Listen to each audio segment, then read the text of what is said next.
할렐루야. 잘 주무셨습니까? 기도하겠습니다. 하나님 아버지, 오늘 귀한 예물에 마음의 소원과 기도의 제목을 담아 아버지 앞에 올립니다.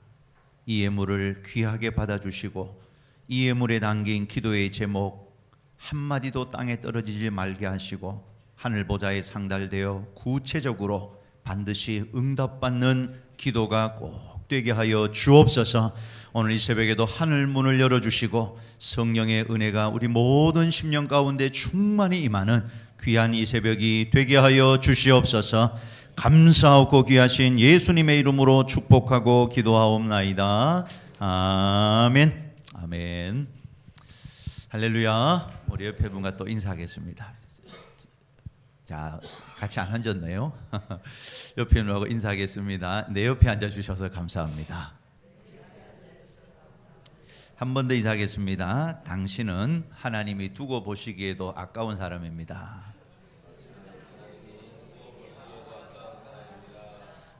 정말 아까운 사람들이 여기 오늘 새벽에 나온 귀한 하나님의 종들입니다.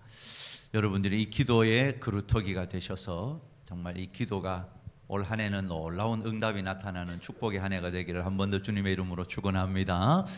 자, 어제 우리가 새로운 피조물, 이전 것은 다 지나갔어요. 과거의 상처, 어두움도 다 지나갔고 이제 새롭게 되었는데 우리가 어떻게 해야 된다고 그랬죠? 뭘 바꿔야 되죠? 생각을 바꾸라고 했습니다. 생각을 바꾸려면 항상 하나님의 말씀을 묵상을 하고 말씀으로 생각을 바꿔야 되는데 가장 좋은 방법이, 제가 생각을 바꾸는 좋은 방법은 말씀을 암송하는 것이더라고요. 여러분 옆에 있는 분을 한번 쿡 찔러 보세요. 말씀이 톡 튀어나오는가? 돈 그러면 안 되고 말씀이 늘 입에 있어야 돼요. 말씀이 암송되어 있으면 큰 은혜가 됩니다. 제가 어제 세 가지 말씀드렸죠. 막구 23, 마가복음 9장 23절, 빌사13, 빌립보서 4장 13절, 롬8 28, 로마서 8장 28절. 이거는 여러분 이제 암송해 놓으면 좋겠고요. 성경에 보면 그 하나님의 나라의 긴급 전화번호가 있습니다. 긴급 전화번호가 뭔지 알아요? 알려줄까요? 333입니다. 여러분 잘 알 겁니다. 333. 예레미야 33장 3절. 암송하실 수 있는 분. 너는 내게 부르짖으라. 내가 내게 응답하겠고 내가 알지 못하는 크고 은밀한 일을 내게 보이리라. 램 333은 이제 오늘 집회 끝나고 가도 여러분 머릿속에 외우라고 말씀하는 겁니다. 333이 긴급 전화번호입니다. 하나님 앞에. 그래서 여러분 휴대폰 전화 시간이 3시 33분 딱 뜨거든. 아, 333이구나 생각하고 너는 내게 부르짖으라. 그 짧게 화살 기도예요. 그게 짧게 하나님 앞에 기도해 주. 그 다음에 신약에도 긴급 전화번호가 있습니다. 신약의 긴급 전화번호는 119입니다. 119. 119는 누가복음 119예요.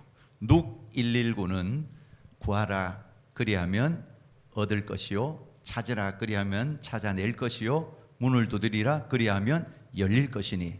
마태복음 7장 7절하고 똑같은 구절입니다. 자, 구약의 긴급 전화번호는 333. 신약의 긴급 전화번호는 119. 이제 다 여러분 외우셨을 겁니다. 오늘은 축복을 만드는 사람, 이런 제목으로 함께 은혜를 받고자 하는데 신명기 33장 29절을 한번 띄워주시기 바랍니다. 같이 읽어요. 이스라엘이여 너는 행복한 사람이로다. 여호와의 구원을 너같이 얻은 백성이 누구냐? 그는 너를 돕는 방패시오 내 영광의 칼이시로다. 내 대적이 내게 복종하리니 내가 그들의 높은 곳을 밟으리로다. 우리 성도에게는 별명이 있습니다. 그 별명이 뭐냐 하면 이스라엘이여 너는 행복한 사람이로다. 자, 옆에 있는 분과 또 인사하겠습니다. 당신은 행복한 사람입니다. 여러분 행복하셔야 돼요. 왜냐하면 이스라엘 너는 행복한 자로다. 여러분 예수 믿고 불행한 사람 곤란합니다. 정말 우리는 세상 사람들보다 더 행복하게 살아가야 돼요. 그래서 천국을 보여주는 삶을 살아가야 저 사람 보니까 정말 하나님의 나라가 있는 것 같다. 이런 삶이 복된 삶이에요. 자, 오늘은 이 레위 지파에 대해서 말씀해 주고 있는데, 이 레위 지파는 땅을 기업으로는 받지 못했지만 하나님이 기업이 됐고 이스라엘을 축복하는 하나님의 축복의 통로로 쓰임을 받았습니다. 오늘 우리 모두는 바로 그런 영적인 레위 지파가 되어서 하나님의 축복의 통로로 쓰임을 받아야 되는데, 제가 목회를 하면서 또 성경을 보면서 축복이 있는 곳이 딱 세 곳이 있어요. 오늘 우리가 집중해야 될 곳이 바로 그 세 곳인데, 첫 번째, 예배가 있는 곳에 반드시 축복이 있어요. 항상 하나님의 축복은 예배를 통해서 옵니다. 그래서 여러분, 이 예배 시간은 하나님의 축복받는 시간이에요.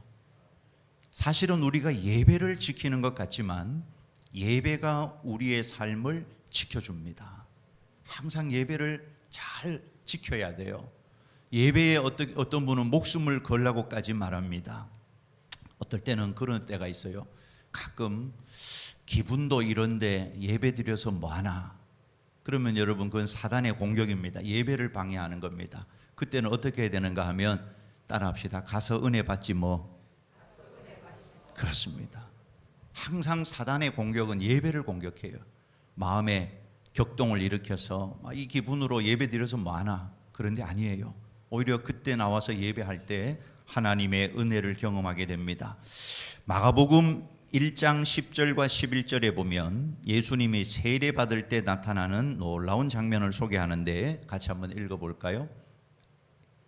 이 구절은 없습니까? 제가 읽을게요.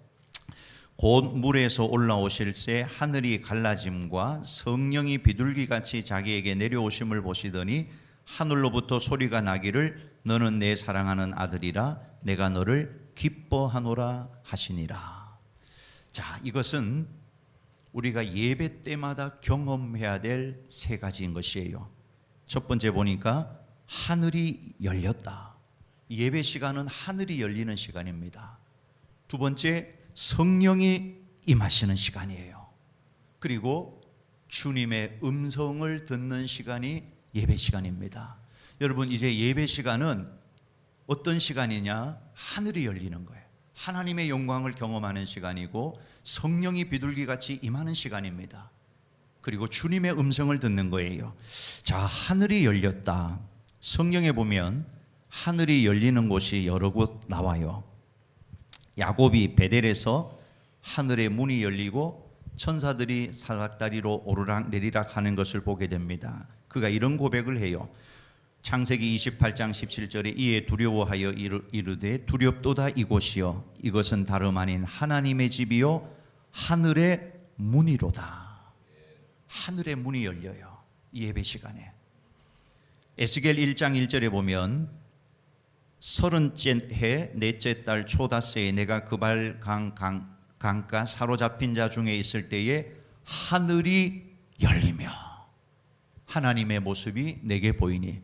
저는 여러분이 예배 가운데 이런 은혜가, 이런 체험이 있기를 주님의 이름으로 축원합니다. 하늘이 열리고 하나님의 임재를 경험하고 부흥을 경험하고 우리가 늘 사모해야 돼요. 예배 가운데 하나님, 하늘이 열리고 하나님의 영광을 보게 해달라. 이 기도는 우리가 빠뜨릴 수가 없는 것입니다. 두 번째는 성령이 임하는 거예요. 성령이 임할 때 예수님도 성령이 임하시고 나니까 귀신을 쫓아내는 능력이 나타나고 병자를 고치고 기적을 행하는 능력이 나타나요. 초대교회도 성령 받기 전과 성령 받은 후는 완전히 달라집니다. 사도행전 2장 1절에서 4절에 보면 성령의 역사가 이렇게 나타났어요. 우리 같이 한번 읽어볼까요? 오순절 날이 이미 이름에 그들이 다 같이 한 곳에 모였더니 홀련히 하늘로부터 급하고 강한 바람 같은 소리가 있어 그들이 앉은 온 집에 가득하매 마치 불의 혀처럼 갈라지는 것들이 그들에게 보여 각 사람 위에 하나씩 임하여 있더니 그들이 다 성령의 충만함을 받고 성령이 말하게 하심을 따라 다른 언어들로 말하기 시작하니라. 자, 성령이 임하면 세 가지 현상이 나타나는데 첫 번째는 영의 귀가 열립니다. 여러분, 하나님의 말씀이 물론 늘 듣던 말씀이지만 그날은 뭔가 하나님이 나에게 강력하게 주시는 말씀처럼 들려요. 귀가 열리는 것이 성령의 역사입니다. 하나님의 말씀이 들리는 것이 성령의 역사예요. 또 성령이 임하면 믿음의 눈이 열려요. 하나님의 역사하심을 보는 믿음의 눈이 열려요. 오늘 불의 혀처럼 갈라지는 것을 보았다고 했습니다. 엘리사의 종 게하시가 두려워하니까 엘리사가 하나님께 기도합니다. 저 게하시의 눈을 열어주십시오. 눈을 열고 보니까 많은 천군 천사가 돕고 있는 것을 보게 된 것입니다. 오늘 우리가 늘 예배 시간마다 성령이 임하고 눈이 열려야 돼요. 오늘 우리 믿음의 성도들은 항상 현상만 보는 것이 아닙니다. 눈에 보이는 것은 허상입니다. 이 세상은 다 지나갑니다. 믿음의 눈으로 바라보는 것이 믿음이 실상이라는 걸 기억하시고 항상 성령 충만해서 믿음의 눈이 열리는 주의 성도들이 다 될 수 있기를 주님의 이름으로 축원합니다. 세 번째는 복음을 전하는 입이 열리는 것이에요. 성령이 말하게 하심을 따라 방언으로 말을 했다. 복음을 전하는 말을 한 것입니다. 여러분, 성령 충만해서 귀가 열리고 눈이 열리고 입이 열려서 이제 남은 인생 복음 전하고 하나님의 뜻을 이루어가는 축복의 자녀들이 다 되시기를 축원합니다. 그리고 마가복음 1장 11절에 보면 하늘이 열리고 성령이 임하고 뭐가 있었다고 그랬죠? 음성이 들렸어요. 하늘에 소리가 나기를 너는 내 사랑하는 아들이라 내가 너를 기뻐하노라. 오늘 이 음성을 우리 모두가 예배 시간마다 들어야 할 줄로 믿습니다. 너는 내 사랑하는 아들이다. 두려워하지 말아라. 항상 주의 음성을 듣는 것입니다. 여러분, 이게 얼마나 중요한가 하면 초대교회 성도들이 그 무수한 핍박 속에서도 복음 전도의 사명을 감당할 수 있었던 것은 하나님의 음성을 들은 것입니다. 솔로몬이 하나님 앞에 1,000번제를 드리고 지혜를 달라고 했지요. 그 지혜가 뭡니까? 듣는 마음을 달라고 했어요. 레브 쇼메아, 히브리어로 레브 쇼메아를 달라. 사실은 정확하게 직역을 하면 듣는 심장을 달라고 했습니다. 심장으로 들을 수 있게 해달라.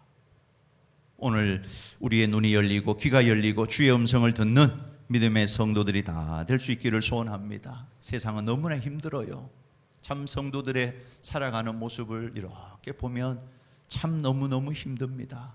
자식을 앞서 보낸 가정도 있고요, 사업에 어려움을 겪는 가정도 있고, 질병으로 요즘 암 환자들이 얼마나 많은지 모르겠어요. 그런 것들을 보면서 너무너무 아픈데, 정말 우리가 이 세상을 살아갈 때 하나님의 말씀의 위로가 없이 살아갈 재간이 없습니다. 아무리 사람이 위로해도 그게 진정한 위로가 되지 않아요. 그러나 여러분, 예배 때마다 주님 앞에 나올 때 하늘이 열리고 성령이 임하고 주의 음성이 들리는 것입니다. 그 음성 들어야 살아나요. 그 음성 들어야 돼. 매 시간마다 우리 목사님을 통해서 증거되는 그 말씀은 나를 살리는 생명의 말씀인 줄 알고 그 말씀 가운데 큰 은혜를 경험할 수 있기를 주님의 이름으로 축원합니다. 사실 제가 창원교회로 부임을 하고 나서 지금 이제 8년 지나고 9년째가 됐는데요, 그전에는 북부산에서 한 6년 정도 목회를 했고 계속해서 강조하는 것이 있습니다. 큐티하고 말씀을 나누는 셀모, 우리가 셀로 원래 이제 처음으로 바꿨어요. 그래서 말씀을 나누는 셀 모임을 하고 있는데, 특별히 말씀 묵상, 지금 그래서 어린아이부터 이게 참 어렵더라고요. 그동안 전통교회에서 안 해오던 것을 싹 바꾸려고 하니까 이제 8년이 걸렸습니다. 그래서 아이들로부터 어른까지 동일한 본문을 묵상하고, 가정예배는 가정에서 그 말씀을 나누고, 셀 모임에서는 묵상하고 적용한 말씀을 나누는 이걸 하는데 요즘 많은 은혜가 되어져요. 말씀을 나누는 것이 얼마나 축복인지 모르겠어요. 온누리 교회 예전에 사실은 큐티를 한국에 보급하는데 1등 공신이었던 하용조 목사님, 그분이 그 세미나에서 그런 말씀을 하시더라고요. 사역은 항상 예배로 돌아와야 된다. 사역의 능력은 예배에서 나온다. 특별히 말씀을 묵상하는 것이 중요하다고 말하면서 그 하용조 목사님이 이런 말씀을 했어요. 제가 기억하고 있는데, 건강한 교회는 건강한 성도가 만든다. 그러면 건강한 성도가 누구냐? 물론 목사님이 다 요리된 말씀으로 그것만 먹어도 은혜가 되고 양식이 되지만 자기가 직접 하나님의 말씀을 묵상하고 하나님의 양식을 먹는 사람이 건강한 성도라는 것입니다. 여러분, 교회 와서 하나님의 말씀 들을 뿐만 아니라 여러분의 삶의 현장에서도 말씀 묵상하고 적용하는 이 삶을 꼭 살아갈 수 있기를 간절히 소원합니다. 그가 2011년 돌아가시기 얼마 전에 온누리교회를 새롭게 바꿔야 되겠다라는 하나님의 음성을 들었는데, 그때 하나님이 주시는 말씀이 딱 이거였다고 합니다. 큐티를 다시 하라. 큐티를 다시 하라. 생명력 있는 말씀 묵상을 하라는 것이었다는 겁니다. 사실 하용조 목사님도 너무나 유명한 분인데 자기의 간증 가운데 육체의 질병으로 병원에 입원했을 때 큐티가 제일 잘 되었다는 겁니다. 요즘 제가 어떤 은퇴한 목사님과 대화를 나누다 보니까 은퇴하고 나니까 말씀 묵상이 더 잘 되더래요. 왜냐하면 목회하는 동안은 설교하려고 말씀을, 사실은 저도 그래요. 돌아서면 수요일이고 돌아서면 주일이니까 설교를 위해서 말씀을 자꾸 읽고 있는 거예요. 그런데 은퇴하신 목사님이 진짜 이제야 말씀을 깊이 묵상하고 말씀의 참맛을 느낀다는 말씀을 했습니다. 지금 우리나라에 말씀 묵상으로 부흥한 교회가 있습니다. 우리들 교회, 김양재 목사님이 심무하는 우리들 교회인데, 그분도 얼마 전에 국민일보에 그런 기사를 냈더라고요.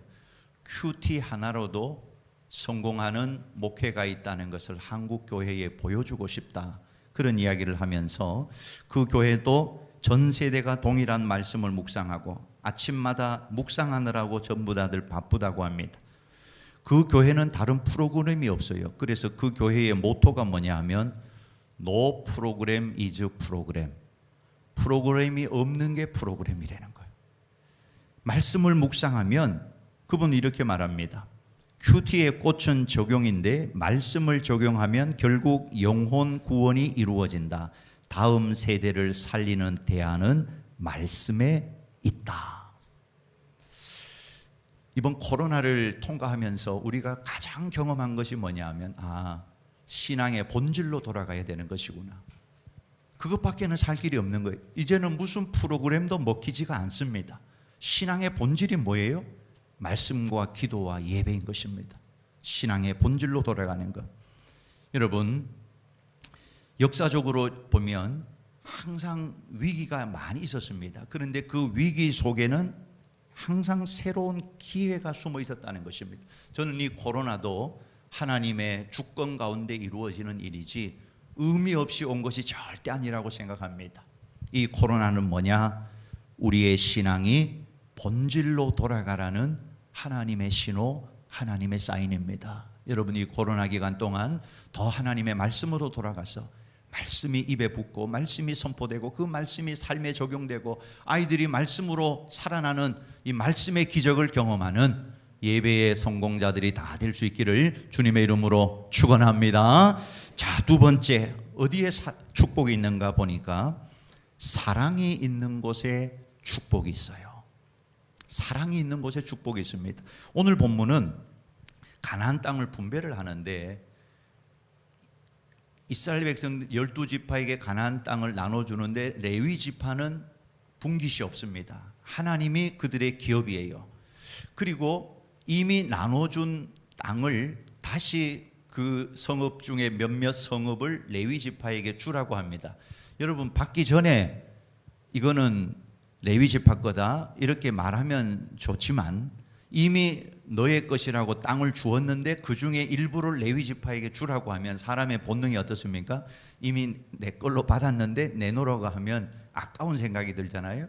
그런데 11지파가 그 일을 하는 겁니다. 그리고 레위 지파도 다른 것 요구하지 않고 하나님이 명하신 것만 요구해요. 자, 오늘 본문 1절과 2절 보겠습니다.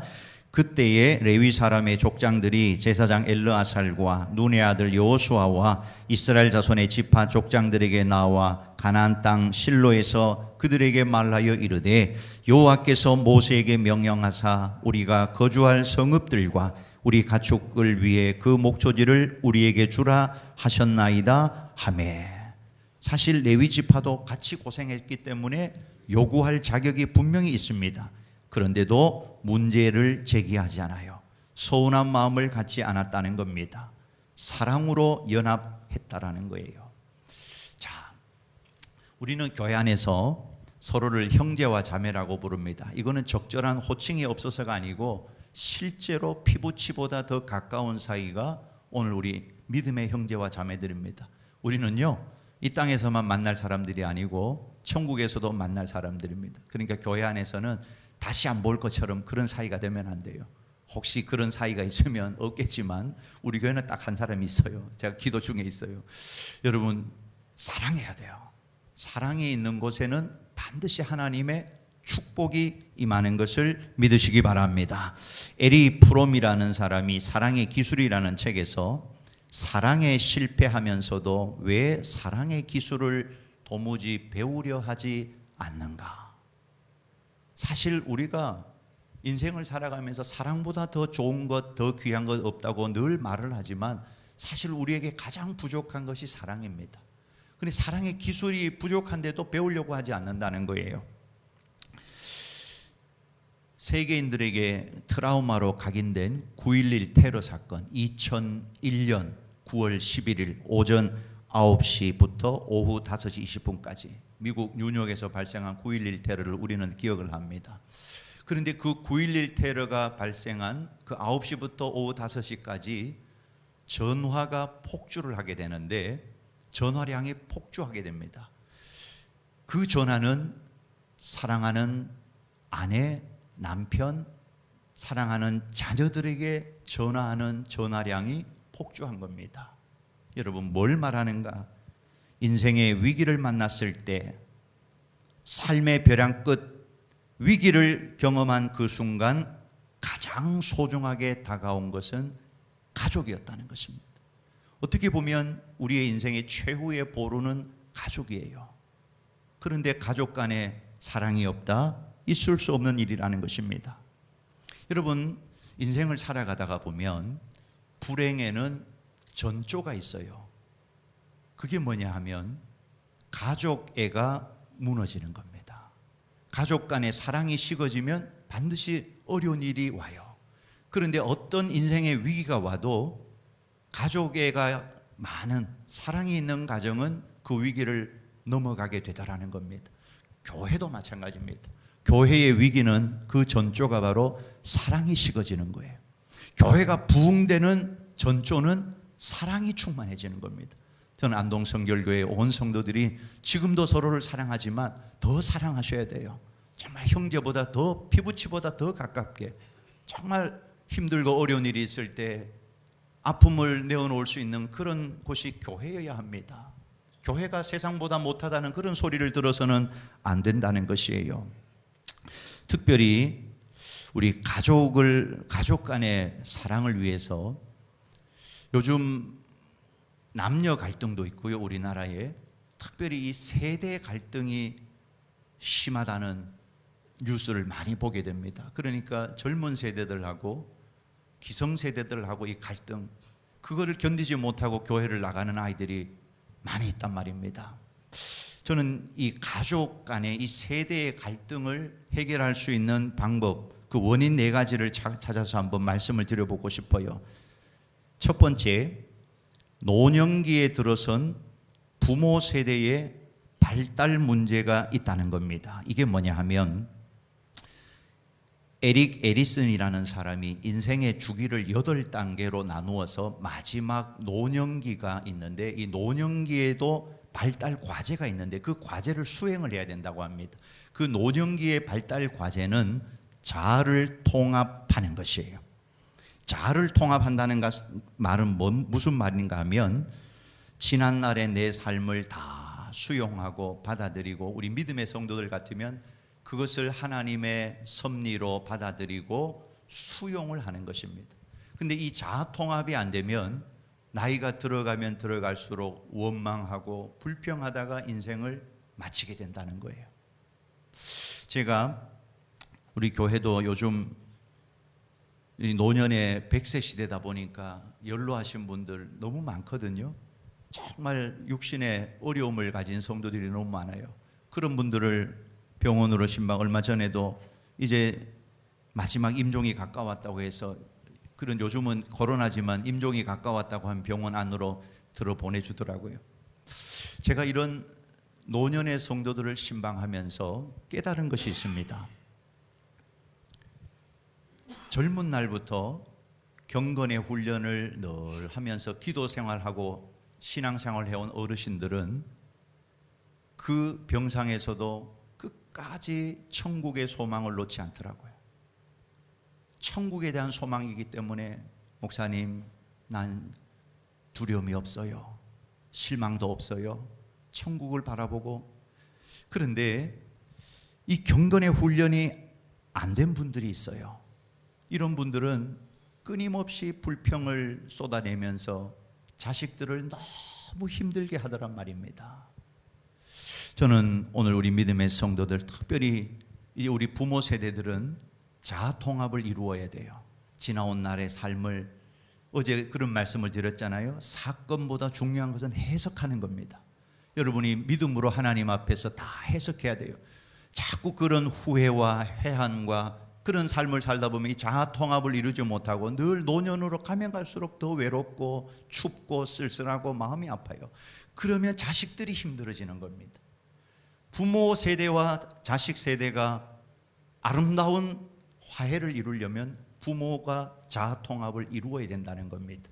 두 번째는 부모 세대의 부부 관계가 문제가 있다는 것이에요. 지금 한국에 황혼 이혼이 OECD 국가 가운데 최고로 높습니다. 아이들이 결혼하고 다 떠나갔는데 부부만 남았는데 오히려 더 어색한 겁니다.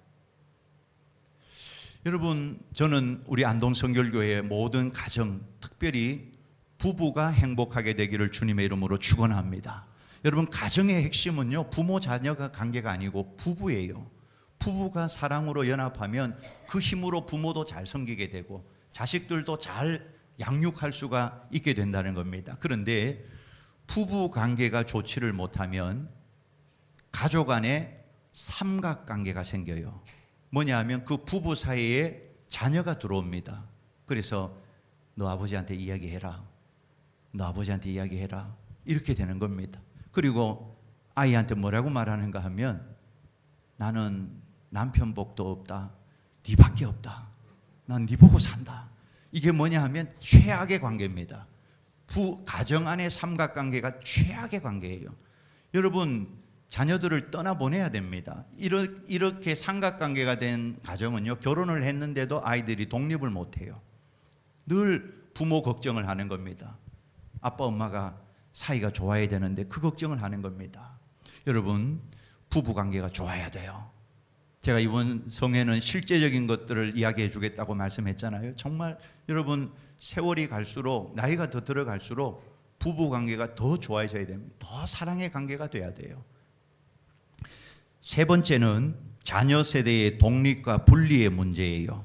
창세기 2장 24절에 보면 이러므로 남자가 부모를 떠나 아내와 합하여 둘이 한 몸이 될지다. 이게 성경적인 결혼관입니다. 그러니까 결혼을 하고 나면 자녀들은 정신적으로도 경제적으로도 독립을 해야 됩니다. 그리고 부모도 그것을 독립을 시켜줘야 돼요. 자꾸 자식들이 결혼한 다음에도 이런저런 그렇게 하면 아이들 마음속에 자꾸만 죄책감을 심어줍니다. 내가 이렇게 더 해야 되는데 더 해야 되는데 그렇게 하면 안 되는 것입니다. 그리고 네 번째는 자녀 세대가 가진 미해결의 상처를 반드시 해결해야 됩니다. 어느 가정에 고부 갈등이 있어요. 가만히 보니까 이 며느리가 어릴 때 오빠는 남자라고 사랑을 많이 받았는데 자기는 딸이라고 사랑을 못 받은 겁니다. 그래서 이 며느리의 소원은 뭐냐면 결혼해서 나는 시어머니와 정말 제대로 된 사랑의 관계를 맺어보겠다. 그런데 여러분, 현실은 어땠을까요? 시어머니하고 며느리는 시어머니 며느리 사이지 어머니 딸은 아니잖아요. 그러니까 이거를 해결하지 못하고 결혼을 하니까 그게 고부 갈등의 원인이 된 것입니다. 이제는 이런 어릴 때 상처도 다 치유하고 이런 관계로 결혼의 관계가 이루어져야 된다는 겁니다. 지금은 돌아가신 서울의 한신교회 이중표 목사님이 그런 이야기를 했어요. 남편들이 아침에 출근을 하면서 나 갔다 올게 하고 출근을 했는데, 그리고 집으로 돌아오지 못하는 사람이 1년에 전 세계적으로 150만 명이 된다고 합니다. 그러니까 아침에 출근했다가 직장에서 과로사를 하든지 어떤 사고사를 당했다는 말이죠. 그래서 이런 말을 해요. 그 목사님께서 저녁에 건강한 모습으로 돌아오는 남편을 보고 눈물이 나지 않는가? 자, 여러분 물어봅니다. 우리 아내분들에게 남편이 출근했다가 건강한 모습으로 돌아오면 눈물 나십니까? 아멘 좀 하소. 또 남편들도 아내를 볼 때 나한테 시집 와서 오늘까지 이렇게 고생도 하고 아이들 낳고 저렇게 양육하고 나를 이렇게 뒷바라지했는데 참 너무너무 눈물이 난다. 자, 그런 남편들 손 들어보세요. 자, 아내를 보면서 눈물이 난다. 없어요? 자, 오늘부터 눈물이 나야 됩니다. 그렇게 이중표 목사님 설교를 하시면서 이런 말씀을 해요. 아내를 보고도 눈물이 나지 않는다. 남편을 보고도 눈물이 나지 않는다. 그런 사람은 이래라고 합니다. 그 눈깔 빼뿌러. 그렇습니다. 사랑이 있어야 돼요. 정말 이번 성회를 통해서 이미 우리는요, 하나님의 사랑을 충만히 받았어요. 어떤 사람은 사랑이 없다고 말하는데 아닙니다. 이미 우리는 하나님의 충만한 사랑을 받아서 갚을 수 없는 사랑을 받았습니다. 우리 안에 그 사랑이 있어요. 하면 되는 겁니다. 큐티의 꽃은 적용인 거예요. 적용하면 다 되더라고요. 우리가 안 해서 그런 것입니다. 순종하면 반드시 하나님의 역사와 축복이 나타날 줄로 믿습니다. 여러분, 가정에 부부 간의 사랑이 넘치기를 원하고 부모와 자식 간의 사랑이 넘치기를 원하고 특별히 교회 안에 사랑이 넘쳐서, 사실 이 세상을 보면요, 정말 춥고 외로운 사람들이 너무 많습니다. 요즘 고독사 하는 사람이 많아요. 고독사보다 더 심각한 것이 고독생입니다. 지금 고독하게 혼자서 살아가는 사람들이 너무 많습니다. 교회는 사랑이 충만하면 사람들이 모여오게 돼 있어요. 우리 안동교회, 저도 사랑하는 교회입니다. 더 사랑이 충만한 교회. 성도들은 목사님을 사랑하고, 목사님은 성도들을 사랑하고, 장로님을 사랑하고, 권사님을 사랑하고, 집사님을 사랑하고, 그런 교회, 사랑으로 소문나는 교회가 되기를 주님의 이름으로 축원합니다. 자, 마지막으로 세 번째, 헌신하는 곳에 축복이 있습니다. 자, 첫 번째 어느 곳에 축복이 있다고 그랬죠? 예배하는 곳에 축복이 있다. 두 번째 어느 곳에 축복이 있다고 그랬죠? 사랑이 있는 곳에 축복이 있다. 세 번째는 헌신하는 곳에 축복이 있다는 겁니다. 사실 이 레위 지파가 굉장히 폭력성이 있고 잔인한 지파였어요. 그래서 야곱이 아들들을 축복할 때 이 레위 지파를 이렇게 저주를 합니다. 창세기 49장 5절과 7절에 보면 시므온과 레위는 형제요 그들의 칼은 폭력의 도구로다. 내 혼아 그들의 모의에 상관하지 말지어다. 내 영광아 그들의 집회에 참여하지 말지어다. 그들이 그들의 분노대로 사람을 죽이고 그들의 혈기대로 소의 발목 힘줄을 끊었음이로다. 그 노여움이 혹독하니 저주를 받을 것이요 분기가 맹렬하니 저주를 받을 것이라. 내가 그들을 야곱 중에서 나누며 이스라엘 중에서 흩으리로다. 이 시므온과 레위 지파는 아버지 야곱으로부터 저주받은 지파입니다. 그 사건이 창세기 34장에 나와요. 그 막내딸 디나를 더럽혔다는 이유로 이 시므온과 레위가 세겜 족속을 다 죽여버립니다. 그것 때문에 야곱이 얼마나 충격을 받고 그 분노가 가시지 않았던지 자기가 죽기 전에 유언으로 하는 기도에 이 두 아들을 저주했는데 너희들은 분깃도 없다. 다 흩어질 거다. 하나님의 유업을 기업으로 받지 못하는 엄청난 징계를 받은 겁니다. 자, 그런데 하나님은 이 저주받은 레위 지파에게 하나님의 일을 하게 하시는 거예요. 성막에서 하나님을 봉사하는 일을 하게 하심으로 그들을 저주에서 축복으로 바꾸어 주셨다는 것입니다. 그들이 하나님의 일에 헌신했을 때 하나님은 그들의 저주를 축복으로 바꾸었어요. 여러분, 성경을 잘 보면 이스라엘을 이끌었던 유명한 지도자들은 거의 다 레위 지파에서 나옵니다. 모세가 어느 지파일까요? 모르면 레위 지파라고 하면 됩니다. 모세는 레위 지파입니다. 아론은 무슨 지파일까요? 레위 지파입니다. 제사장 겸 학사 에스라는 무슨 지파일까요? 레위 지파입니다. 신약에 여자가 낳은 자 중에 가장 큰 자라고 했던 세례요한은 어느 지파일까요? 레위 지파입니다. 성경의 지도자들이 레위 지파에서 많이 나와요. 원래는 저주받았는데 하나님의 성막에서 하나님의 일로 헌신하니까 하나님이 그 후손들을 축복해 주시더라 하는 겁니다.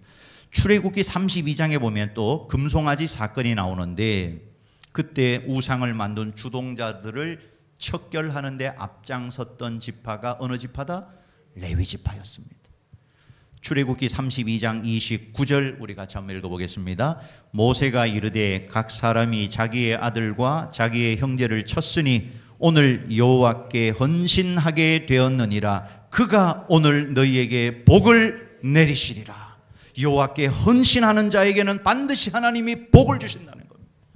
저주받은 삶이라 할지라도 하나님을 위하여 헌신하는 것은 다 축복으로 바꿔줍니다. 여러분, 지금까지도 주의 몸된 교회를 위해서 헌신했지만 여러분, 헌신하는 것 수고라고 생각할 필요 없어요. 헌신하면 반드시 하나님은 복을 주신단 말입니다. 우리가 하나님의 교회에 물질로 봉사를 하면 반드시 하나님은 물질의 복을 주시는 것을 믿으시기 바랍니다. 몸으로 봉사하면 건강의 복을 주십니다. 기도로 봉사를 하면 신령한 은사를 받고 경건한 후손을 얻게 돼요. 기도하는 후손은 절대로 망하지 않습니다. 기도하는 후손은 망하지 않아요. 기도의 은혜가 자식이 잘 되는 것입니다. 그러니까 여러분, 이 새벽에 나와서 기도하는 것이 결국은 하나님께도 헌신하는 거지만 여러분의 자녀들을 너무너무 축복하는 길입니다. 저도 늘 돌아보면 이번에도 집회를 오면서 아버지 어머니 생각이 많이 나요. 또 우리 먼저 가신 우리 장로님들 생각이 너무 많이 납니다. 가만히 생각해 보면 그 기도의 꽃감을 하나씩 내가 다 빼먹고 있는 것 같아요. 이 목회가 순탄하게 되고 아무 어려움 없이 하나님의 사역을 잘 감당하는 것이 다 선조들의 기도에 그 씨앗을 뿌려놓은 것입니다. 여러분, 기도는 후손들을 정말 복되게 합니다. 지금보다 더 기도하시면 됩니다. 늘 이 새벽을 깨워서 기도하면 반드시 하나님의 복을 받게 돼요. 말씀을 정리합니다. 오늘 새벽이라도 좀 짧게 마칠게요. 예배가 있는 곳에 반드시 하나님의 축복이 있어요. 저는 여러분의 예배가 성공되기를 주님의 이름으로 축원합니다. 이제 여러분의 예배는 정말 예배를 사모해야 돼요. 예배 시간에 하늘이 열리고 성령이 임하고 주님의 음성을 듣는 시간이 꼭 되셔야 합니다. 그런 사모하는 마음을 갖고 오셔야 돼요. 지금 에즈베리 대학에서 부흥이 일어나고 있어요. 여러분, 그 부흥이 안동 성결교회에 일어나지 말라는 법이 어디가 있습니까? 저는 사모합니다. 하나님은 지금도 살아계시고 우리 다음 세대들을 위대하게 사용하실 거예요. 앞으로 우리는 통일 한국을 이루게 될 것이고 선교 대국을 이루게 될 것이고 저 열방을 향해서 복음을 들고 나가야 되는데 누가 나갈 겁니까? 우리의 다음 세대들이 나가야 되는데 우리 기성세대들이 기도해야 되는 것이에요. 기도를 뿌려놓으면 우리 다음 세대들의 부흥이 일어나서 그들이 복음 들고 나가서 마지막 영적 대추수를 이루게 될 줄로 믿습니다. 사랑이 있는 곳에 축복이 있어요. 여러분, 가정 안에 더 사랑, 부부 간에는 세월이 갈수록 더 사랑해야 됩니다. 더 사랑해야 돼요. 더 사랑해야 돼요. 오늘 낮 시간에 어떻게 사랑하는지까지도 알려드릴 테니까 꼭 오시기 바랍니다. 헌신이 있는 곳에 축복이 있습니다. 여러분, 하나님 앞에 헌신하는 거 공짜가 없어요. 여러분, 헌신하면 다 복을 받게 됩니다. 이런 축복의 사람들이 다 될 수 있기를 주님의 이름으로 축원합니다. 자, 우리 기도하겠습니다. 우리 합심해서 한번 기도하고 제가